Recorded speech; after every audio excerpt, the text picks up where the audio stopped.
BRS ప్రభుత్వ హయాంలో ప్రతిష్టాత్మకంగా ప్రారంభించిన బస్తీ దవాఖానాలు ప్రస్తుతం సమస్యలతో సతమతమవుతున్నాయని మాజీ మంత్రి కేటీఆర్ ఆరోపించారు.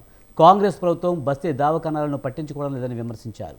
నిరుపేదలకు వైద్య సేవలను అందించే సదుద్దేశంతో తమ ప్రభుత్వం ఈ బస్తీ దవాఖానాలపై కాంగ్రెస్ సర్కారు నిర్లక్ష్యం ప్రదర్శిస్తుందని మండిపడ్డారు.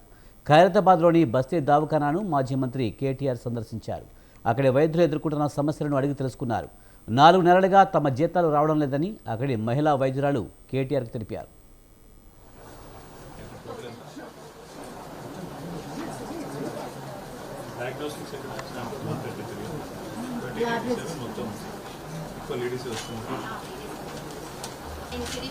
ప్రైవేట్ డిస్పెన్సరీ ఉన్నాయి ఇక్కడ పక్కలో.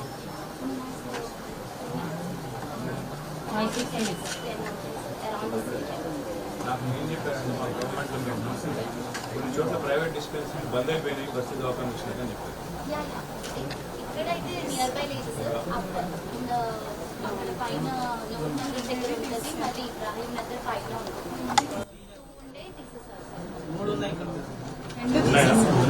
రోడ్డు పైన 3 ఉన్నాయా?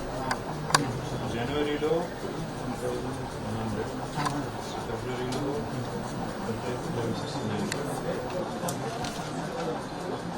1000 పైన వస్తున్నాయి.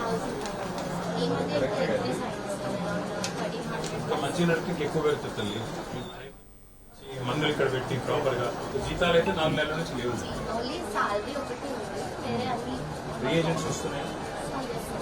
డయాగ్నోస్టిక్స్ ఎక్కడ ఉంది? ఇక్కడ దగ్గర నియర్ బై మీరు ప్రిస్క్రైబ్ చేస్తే ఏమైనా టెస్ట్